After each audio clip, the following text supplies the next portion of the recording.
ഗ്രേഡിൻ്റെ അക്കാഡമിയുടെ പുതിയൊരു ക്ലാസ്സിലേക്ക് സ്വാഗതം.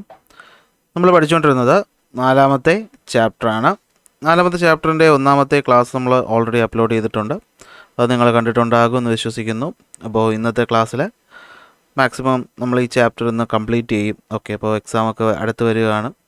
അപ്പോൾ എല്ലാവർക്കും ക്ലാസ് ആവശ്യമാണെന്ന് പറഞ്ഞ് പലരും കമൻറ്റ് ചെയ്തിട്ടുണ്ടായിരുന്നു. അപ്പോൾ അതുകൊണ്ട് കൂടുതൽ പാർട്ടുകളിട്ട് ബോറടിപ്പിക്കുന്നില്ല, നേരെ ഈ ഒരൊറ്റ ക്ലാസ് കൊണ്ട് നമ്മൾ ഈ ഒരു ചാപ്റ്റർ കംപ്ലീറ്റ് ചെയ്യും. കഴിഞ്ഞ ക്ലാസ്സിൽ നമ്മൾ ആദ്യം എക്കണോമിക്സിൻ്റെ കുറച്ച് ബേസിക് ആയിട്ടുള്ള കാര്യങ്ങൾ പഠിച്ചു, ഫാക്ടേഴ്സ് ഓഫ് പ്രൊഡക്ഷൻ പഠിച്ചു. അപ്പോൾ അതുപോലെ തന്നെ നമ്മൾ അവസാനം പറഞ്ഞു നിർത്തിയത് ഹ്യൂമൻ ക്യാപിറ്റൽ ഫോർമേഷൻ എന്ന് പറയുന്നൊരു കാര്യമാണ് അല്ലേ. എന്തായിരുന്നു ഹ്യൂമൻ ക്യാപിറ്റൽ ഫോർമേഷൻ എന്ന് പറഞ്ഞു കഴിഞ്ഞാൽ, നമുക്കറിയാം ഒരു രാജ്യത്ത് ജോലി ചെയ്യാൻ പറ്റുന്ന ആൾക്കാരുടെ എണ്ണത്തെ അല്ലേ, അതിനാണ് നമ്മൾ എന്ത് വിളിക്കുന്നത്, ഹ്യൂമൻ റിസോഴ്സ് എന്ന് വിളിക്കുന്നത് അല്ലേ. Human resource denote people who can work and can be used in the production process അല്ലേ. പ്രൊഡക്ഷൻ പ്രോസസ്സ് ഉപയോഗിക്കാൻ പറ്റുന്ന ആൾക്കാരുടെ എണ്ണമാണ് എന്തെന്ന് പറയുന്നത്, ഹ്യൂമൻ റിസോഴ്സ് എന്ന് പറയുന്നത്. അപ്പോൾ എന്താണ് ഈ ഹ്യൂമൻ ക്യാപിറ്റൽ, അല്ലെങ്കിൽ എപ്പോഴാണ് ഈ ഹ്യൂമൻ റിസോഴ്സ് എന്ന് പറയുന്നത് എന്തായിട്ട് മാറുന്നത്, ഹ്യൂമൻ ക്യാപിറ്റലായിട്ട് മാറുന്നത്? അതാണ് നമ്മളിനി പഠിക്കാനായിട്ട് പോകുന്നത്. അപ്പോൾ ഹ്യൂമൻ റിസോഴ്സ് എന്ന് പറഞ്ഞു കഴിഞ്ഞാൽ ആൾക്കാരുടെ എണ്ണം. എന്നാൽ ഈ ആൾക്കാരിൽ ഈ എണ്ണമുള്ള ആൾക്കാരെല്ലാം നമുക്ക് എന്ത് ചെയ്യാൻ പറ്റത്തില്ല, പ്രൊഡക്ഷനിലോട്ട് കൊണ്ടുപോകാൻ പറ്റത്തില്ല. ഈ പറയുന്ന ഒരു പ്രൊഡക്ഷൻ പ്രോസസ്സ് നമ്മൾ എടുത്തു കഴിഞ്ഞാൽ അതിൽ ഡൈനാമിക് ആയിട്ടുള്ളൊരു ഫാക്ടർ എന്ന് വെച്ചാൽ ഒരു പ്രൊഡക്ഷനെ മുന്നോട്ട് കൊണ്ടുപോകുന്ന ഘടകം എന്ന് പറയുന്ന ആരാണ്, ഹ്യൂമൻ റിസോഴ്സ് ആണ്. കാരണം ആലോചിച്ച് നോക്കിയേ, നമ്മൾ ഫാക്ടേഴ്സ് ഓഫ് പ്രൊഡക്ഷനിൽ പറഞ്ഞ ലേബർ എന്ന് പറഞ്ഞാൽ അത് മനുഷ്യരാണ്. ഈ ക്യാപിറ്റൽ എന്ന് പറഞ്ഞ സാധനം പഠിച്ചില്ലേ, അപ്പോൾ എന്താണ് ഈ ക്യാപിറ്റൽ കൊണ്ടുവരുന്ന ആരാണ്, മനുഷ്യരാണ്. അതുപോലെ തന്നെ ഇതിനെല്ലാം കൺട്രോൾ ചെയ്യുന്ന എൻ്റർപ്രണർ എന്ന് പറയുന്ന ആൾ, അതും എന്താണ്, മനുഷ്യനാണ് അല്ലേ. അപ്പോൾ ഒരു മനുഷ്യൻ്റെ കഴിവിനെയാണ് സത്യത്തിൽ എന്ത് ചെയ്യുന്നത്, ഉപയോഗിക്കുന്നത്. അങ്ങനെ മനുഷ്യൻ്റെ കഴിവിനെ സിമ്പിളായിട്ട് നമുക്ക് എന്ത് വിളിക്കാം, ഹ്യൂമൻ ക്യാപിറ്റൽ എന്ന് വിളിക്കാം. ഓക്കെ, അപ്പോൾ എന്താണ് ഹ്യൂമൻ ക്യാപിറ്റൽ എന്ന് ചോദിച്ചു കഴിഞ്ഞാൽ, നമുക്ക് ആദ്യം തന്നെ ഞാൻ ഈ പറയുന്ന ഫസ്റ്റ് പാരഗ്രാഫിൽ കൊടുത്തേക്കുന്ന കാര്യം നിങ്ങളുടെ ടെക്സ്റ്റ് ബുക്കിലുള്ളതല്ല, എങ്കിലും നിങ്ങൾക്കൊന്ന് മനസ്സിലാവാൻ വേണ്ടിയിട്ട് ഞാനിവിടെ പറയുന്നതേ ഉള്ളൂ. എന്താണ് ഹ്യൂമൻ ക്യാപിറ്റൽ എന്ന് വെച്ച് കഴിഞ്ഞാൽ, ഒരു വ്യക്തി, ഓക്കെ, ആ വ്യക്തിയുടെ അറിവ്, ഓക്കെ, ഒരു വ്യക്തിയുടെ അറിവ് സിമ്പിളായിട്ട് പറഞ്ഞു കഴിഞ്ഞാൽ അങ്ങനെ പറയാം, അറിവ്, അയാളുടെ കഴിവ്, അയാളുടെ ആരോഗ്യം, ഇതെല്ലാം അയാൾ എന്ത് ചെയ്യുന്നു, ജനിച്ചുടനെ നമുക്കിതൊന്നും കാണത്തില്ലല്ലോ, നമ്മൾ ജീവിച്ച് മുന്നോട്ട് പോകുമ്പോൾ നമ്മൾ സ്കൂളിൽ പോയിട്ട് മറ്റു രീതിയിലൊക്കെ ഈ പറയുന്ന അറിവ് നേടിയെടുക്കും. ഈ അറിവിന് നമ്മൾ എന്ത് ചെയ്യും, നമ്മൾ വിൽക്കും. സിമ്പിളായിട്ട് പറഞ്ഞാൽ അത്രയേ ഉള്ളൂ. ഇപ്പോൾ ആലോചിക്കുക, ഒരു ഡോക്ടർ എന്ന് പറയുന്ന ആൾ, അയാൾ എന്താണ് വിൽക്കുന്നത്, അയാളുടെ ആൾക്കാരെ ചികിത്സിക്കാനുള്ള കഴിവിനെ. ഒരു ലോയർ എന്താണ് ഒരു ലോയറിൻ്റെ ക്യാപിറ്റൽ എന്ന് പറഞ്ഞാൽ എന്താണ്, അയാൾക്ക് നിയമം അറിയാം, അയാൾ നേടിയെടുത്ത അറിവാണ് നിയമത്തിൻ്റെ അറിവെന്ന് പറയുന്നത്. അത് മറ്റുള്ളൊരു ആവശ്യത്തിന് വേണ്ടി അയാൾ ഉപയോഗിക്കുമ്പോൾ അയാൾക്ക് എന്ത് ചെയ്യുന്നു, പകരം പൈസ കിട്ടുന്നു. ഒരു എഞ്ചിനീയർ ആയിക്കോട്ടെ, ടീച്ചർ ആയിക്കോട്ടെ, മറ്റാരും ആയിക്കോട്ടെ, ഒരു ബിസിനസ്സുകാരനായിക്കോട്ടെ, ഇവരെല്ലാം എന്താ ചെയ്യുന്നത്, അവരെ തന്നെ എന്ത് ചെയ്യണം, മാർക്കറ്റ് ചെയ്യുന്നു നമുക്ക് പറയാം അല്ലേ. അവർ കുറേ കഴിവ് നേടിയെടുക്കും, എന്നിട്ട് ആ കഴിവ് മറ്റുള്ളവരുടെ ബെനിഫിറ്റിന് വേണ്ടിയിട്ട് ഉപയോഗിക്കും. അപ്പോൾ അവരെന്ത് ചെയ്യും, അവർക്ക് ആവശ്യമായിട്ടുള്ള പൈസ കൊടുക്കും, അല്ലെങ്കിൽ അവർക്ക് ആവശ്യമായിട്ടുള്ള എന്താണോ തിരിച്ചു കൊടുക്കാനുള്ള അത് കൊടുക്കും. അപ്പോൾ അതിനെയാണ് നമ്മൾ എന്ത് വിളിക്കുന്നത്, മനുഷ്യൻ്റെ ക്യാപിറ്റൽ അല്ലേ. മനുഷ്യൻ്റെ ഈ പറയുന്ന കഴിവ്, അതാണ് ഹ്യൂമൻ ക്യാപിറ്റൽ, ഏറ്റവും സിമ്പിളായിട്ട് പറഞ്ഞു കഴിഞ്ഞാൽ. അപ്പോൾ എന്താണ് human capital, it is the economic value of human resource. മനുഷ്യനെന്ന് പറഞ്ഞാൽ, ഇപ്പോൾ ഞാൻ എക്സാമ്പിൾ പറയാം, ഇരുമ്പെന്ന് പറഞ്ഞാൽ അതൊരു റിസോഴ്സാണ്. ഈ ഇരുമ്പിനെ നമ്മൾ എന്ത് ചെയ്യുന്നു, നമ്മൾ പല പല പ്രോസസ്സിലൂടെ അതിനെ ഒരു കാറാക്കിയിട്ട് ഒരു ഫർണിച്ചറാക്കി മാറ്റുമ്പോൾ അതെന്തായിട്ട് മാറുന്നു, വാല്യൂ ഉള്ളൊരു സാധനമായിട്ട് മാറുന്നു. അതുപോലെ മനുഷ്യൻ എന്ന് പറയുന്ന റിസോഴ്സ്, ഈ മനുഷ്യനെ അറിവ്, കഴിവ്, ആരോഗ്യം, അതുപോലെ തന്നെ എന്താണ് സ്കില്ല്, ഈ പറയുന്ന കാര്യങ്ങളൊക്കെ കൊടുക്കുമ്പോൾ അയാൾക്ക് കുറേ അറിവ് കിട്ടുന്നു. ഈ അറിവ് അയാൾ മറ്റൊരാളുടെ ആവശ്യത്തിന് വേണ്ടിയിട്ട് ഉപയോഗിക്കുന്നു. ഉപയോഗിക്കുന്നതിനാണ് നമ്മൾ എന്ത് വിളിക്കുന്നത്, ഹ്യൂമൻ ക്യാപിറ്റൽ എന്ന് വിളിക്കുന്നത്. എന്ന് വെച്ചാൽ ഇപ്പോൾ ഒരു ഡോക്ടറിനൊരു എക്കണോമിക് വാല്യൂ ഇല്ലേ, ഉണ്ട്. ഡോക്ടറിന് അത് നമ്മൾ ട്രീറ്റ്മെൻറ്റിന് പോകുമ്പോൾ ഒന്നുകിൽ ഡോക്ടർ നമ്മൾ ഫീസ് കൊടുക്കും, ഗവൺമെൻറ് ഡോക്ടറാണെങ്കിൽ ഗവൺമെൻറ് അയാൾക്ക് എന്ത് ചെയ്യുന്നുണ്ട്, ശമ്പളം കൊടുക്കുന്നുണ്ടായിരിക്കും. അപ്പോൾ അതാണ് എന്ത്, ഹ്യൂമൻ ക്യാപിറ്റൽ എന്ന് പറയുന്നത്. അപ്പോൾ ഹ്യൂമൻ റിസോഴ്സ് എങ്ങനെ ഹ്യൂമൻ ക്യാപിറ്റൽ ആവുന്നു, through education and job train. Okay, അപ്പോൾ ഹ്യൂമൻ ക്യാപിറ്റൽ ഫോർമേഷൻ എന്ന് പറയുന്നത് എന്താണ്, ഇത് വളരെ സമയമെടുത്ത് ചെയ്യുന്നൊരു പ്രോസസ്സാണ്. ഇപ്പോൾ നമ്മൾ പറഞ്ഞ ഫാർമർ, അയാൾക്ക് കൃഷിയെ പറ്റി അറിയാം, എപ്പോൾ നടണമെന്നറിയാം, എപ്പോൾ വിത്ത് വിതയ്ക്കണമെന്നറിയാം. അയാളുടെ അറിവാണ് അയാൾ അവിടെ എന്ത് ചെയ്യുന്നു, ഉപയോഗിക്കുന്നത്. ടീച്ചർ, സയൻറ്റിസ്റ്റ്, ഡോക്ടർ, എഞ്ചിനീയർ എല്ലാം ഇപ്പോൾ നമ്മൾ ഉദാഹരണങ്ങൾ പറഞ്ഞു. അപ്പോൾ എങ്ങനെയാണ് നമ്മൾ ഈ ഹ്യൂമൻ ക്യാപിറ്റൽ ഉണ്ടാക്കിയെടുക്കുന്നത്? ഒന്ന്, നമുക്ക് ആരോഗ്യം വേണം അല്ലേ. മനുഷ്യന് ബേസിക്കായിട്ട് വേണ്ടൊരു സാധനമാണ് എന്ത്, ആരോഗ്യം എന്ന് പറയുന്നത്. ഈ ആരോഗ്യം ഉണ്ടെങ്കിലേ നമുക്ക് എന്ത് ചെയ്യാൻ പറ്റുള്ളൂ, ജോലി ചെയ്യാൻ പറ്റുള്ളൂ. ഇനി വിദ്യാഭ്യാസം നേടിയെടുക്കുമ്പോഴാണ് നമ്മൾ ഡോക്ടറും എഞ്ചിനീയറും കളക്ടറും അല്ലെ എല്ലായിട്ടും മാറുന്നത്. ഇനി കുറേ ആൾക്കാർക്ക് സ്കില്ലുണ്ട്. ഇപ്പോൾ നമ്മൾ വീട് വയ്ക്കുന്ന ആൾക്കാർ, തടിപ്പണി ചെയ്യുന്ന ആൾക്കാർ, കല്ലിൽ ശില്പം ചെയ്യുന്ന ആൾക്കാർ, ഞാൻ ഒരു എക്സാമ്പിൾ പറയുന്നതാണ്.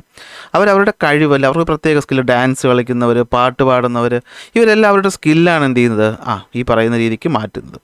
അപ്പോൾ ഈ പറയുന്ന സ്കില്ല് നമ്മൾ ഇമ്പോർട്ടൻസ് കൊടുക്കുന്നു. അല്ലെങ്കിൽ നിങ്ങൾ ആലോചിച്ച് നോക്കി, സ്കൂളിൽ എന്തിനാണ് യുവജനോത്സവമൊക്കെ നടത്തുന്നത്? നിങ്ങളുടെ സ്കില്ലിനെ വളർത്തിയെടുക്കാൻ വേണ്ടിയിട്ടല്ലേ. കാരണം ആ സ്കില്ല് നിങ്ങൾക്ക് എന്തായിട്ട് മാറും, നാളെ നിങ്ങളുടെ ഒരു അസറ്റായിട്ട് മാറും. അങ്ങനെ എംപ്ലോയ്മെൻറ്റ് ഫ്രണ്ട്ലി ആയിട്ടുള്ള എൻവയോൺമെൻറ്റ് കൊടുക്കുക. ഓക്കെ, എംപ്ലോയി ഫ്രണ്ട്ലി ആയിട്ടുള്ള, അതുപോലെ എന്താണ് ന്യൂട്രീഷനും കാര്യങ്ങളൊക്കെ കൊടുത്തു കഴിഞ്ഞാൽ നമുക്ക് എന്ത് ചെയ്യാൻ പറ്റും, ഹ്യൂമൻസിനെ സ്ട്രെങ്തൻ ചെയ്യാൻ പറ്റും, കഴിവിനെ എന്ത് ചെയ്യാൻ പറ്റും, കൂട്ടാനായിട്ട് പറ്റും. അപ്പോൾ ഇമ്പോർട്ടൻറ്റ് ടോപ്പിക് ഇതാ വരികയാണ്. What are the factors that influence human capital formation? Human ക്യാപിറ്റലിനെ ഇൻഫ്ലുവൻസ് ചെയ്യുന്ന ഫാക്ടേഴ്സ്. അപ്പോൾ ഇതിനോടകം തന്നെ നിങ്ങൾക്ക് മനസ്സിലായിട്ടുണ്ടാവും അല്ലേ. ഞാൻ ഒന്നുകൂടി കൺഫ്യൂഷൻ ഒഴിവാക്കാൻ വേണ്ടി ഒന്നുകൂടി പറയുകയാണ്. എന്താണ് ഹ്യൂമൻ ക്യാപിറ്റൽ? ഒരു മനുഷ്യൻ്റെ കഴിവ്. ഈ കഴിവെന്ന് വെച്ചാൽ എന്ത് കഴിവ്? നമ്മൾ ജീവിച്ച് കുട്ടിയായിട്ട് നമ്മൾ വളർന്നു വരുന്നു. ഈ വളർന്നു വരുമ്പോൾ നമ്മൾ നമ്മുടെ കഴിവിനെ എന്ത് ചെയ്യും, മെച്ചപ്പെടുത്തിയെടുക്കും. എങ്ങനെയൊക്കെ മെച്ചപ്പെടുത്തിയെടുക്കും? ഒന്ന്, നല്ല വൃത്തിയുള്ള ഫുഡൊക്കെ കഴിച്ച് നമ്മൾ ആരോഗ്യം മെയിൻറ്റെയിൻ ചെയ്യും. അപ്പോൾ ഒരു കൂലിപ്പണിക്ക് പോകുന്ന ഒരാളാണെന്ന് വിചാരിക്കുക, അല്ലെങ്കിൽ ലോഡ് എടുക്കാൻ പോകുന്ന ഒരാളാണെന്ന് വിചാരിക്കുക. അയാൾക്ക് ആരോഗ്യമല്ലേ, നമ്മൾ ഫുഡ് കഴിച്ച് ആ ബോഡി മസിലും ഒക്കെ ഉള്ളതുകൊണ്ടല്ലേ എന്ത് ചെയ്യുന്നത്, ആ ജോലി ചെയ്യാൻ പറ്റുന്നത്. ഇനി അത് ഏത് ജോലി ചെയ്യുന്ന ആൾക്കാർക്ക് മിനിമം ഒരു ആരോഗ്യം വേണം.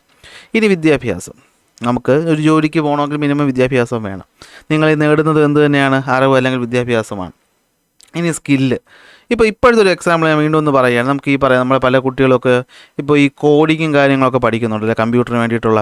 അപ്പോൾ അതൊരു സ്കില്ലാണ്, നമ്മളെ വിദ്യാഭ്യാസത്തിന് പുറമേ നമ്മൾ അക്വയർ ചെയ്യുന്നൊരു കാര്യമാണ്. ഇപ്പോൾ ഈ സ്റ്റോക്ക് മാർക്കറ്റ് ട്രേഡിങ്, വേറൊന്നും വേണ്ട, സിമ്പിളായിട്ട് പറയാം.